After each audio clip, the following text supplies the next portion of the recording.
महाशिवरात्रि की उस रात शिवन्या रुक जाओ। मैंने अपने माता पिता को अपनी आंखों के सामने मरते देखा। शिवन्या चलो, भागो शिवन्या। अपने हाथ कानों पे से मत हटाना, मन में सिर्फ शिव जी का नाम लेना। नागमणि के लिए 5 लोगों ने उनका कत्ल किया था।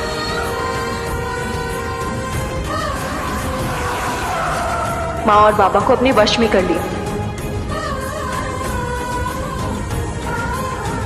ओम नमः शिवाय, ओम नमः शिवाय।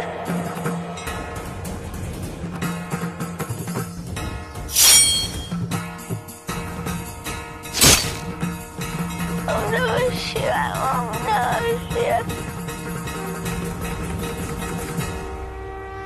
मैं और शेषा, हम दोनों ने साथ मिलकर कसम खाई थी, एक एक करके उन 5 को ढूंढेंगे और उन्हें उनके किए की सजा देंगे।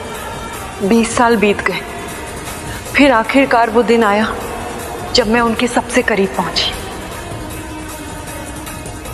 इंतकाम की घड़ी अब आ चुकी है। और उस रात के बाद मेरी जिंदगी का सिर्फ एक मकसद था, बदला।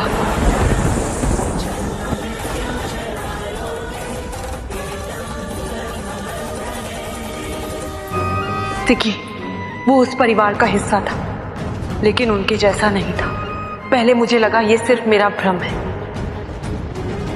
लेकिन जितना मैं उसे जानने लगी उतना ही समझ आने लगा कि वो बाकी सबसे अलग है। उसमें वो अंधेरा नहीं था जो मैंने उसके परिवार में देखा था। यही मेरी सबसे बड़ी कमजोरी बनने वाला था, क्योंकि बदला लेना आसान है, लेकिन उस इंसान से दूर रहना मुश्किल जो धीरे धीरे तुम्हारे दिल में जगह बना रहा हूं। मुझे खुद महसूस भी नहीं हुआ कि कब सितिक मेरे लिए सिर्फ एक रास्ता नहीं रहा। इंसाफ की इस राह पर चल चुकी हूँ। अब मेरे कदम नहीं रुकेंगे। इस परिवार के हर एक सदस्य को इनके एक एक कर्मों का हिसाब चुकाना ही होगा। मेरी माँ का एक एक आंसू इनकी चिता का अंगार बनेंगे। इनकी 100 चीखें मेरे बाबा की एक एक चीख का भुगतान करेगा।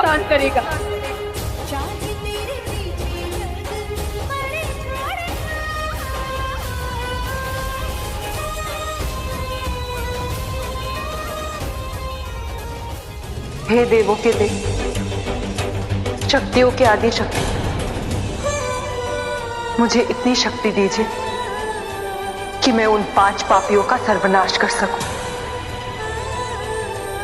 नागिन उनके आसपास नहीं, उनके नस नस में जहर घोल देगी अपने इंतकाम का।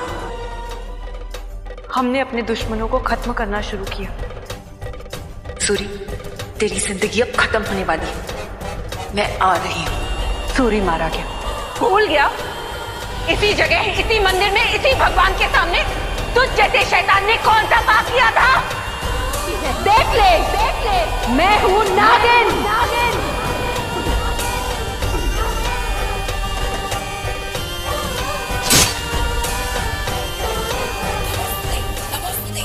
लेकिन तभी हमारी लड़ाई और मुश्किल हो गई। गुरु माँ आ गई। उस पे घात हुआ था और वो आ गई है प्रतिघात करने। वो तुम सबका खून पी जाएगी, अपना इंतकाम पाएगी। उन 5 को 5 रक्षा कवच मिल गए। अब बदला लेना पहले जैसा आसान नहीं है।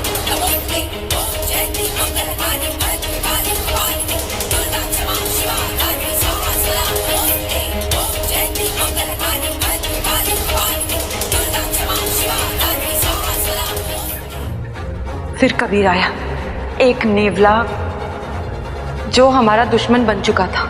हर तरफ से खतरा बढ़ता जा रहा था, लेकिन बाहर के दुश्मनों से भी बड़ा तूफान मेरे बहुत करीब जन्म ले रहा था। शेषा बदल रही थी। पहले मुझे लगा वो सिर्फ परेशान है, लेकिन तुम तो उस मांग भरने वाले पति के प्यार में पागल हो ना। लेकिन धीरे धीरे मैंने वो देखा जिसे देखकर मैं खुद भी चौंक गई। शेषा ऋतिक से प्यार करने लगी थी। कितने अच्छे से जानती हो ना तुम मुझे। अब नागमणि और ऋतिक यही मेरी जिंदगी का मकसद है। और यहीं से सब बदल गया। जो बहन 20 साल तक मेरी ताकत थी, वही अब मेरी सबसे बड़ी कमजोरी बन गई। यामिनी ने शेषा की इसी कमजोरी का फायदा उठाया।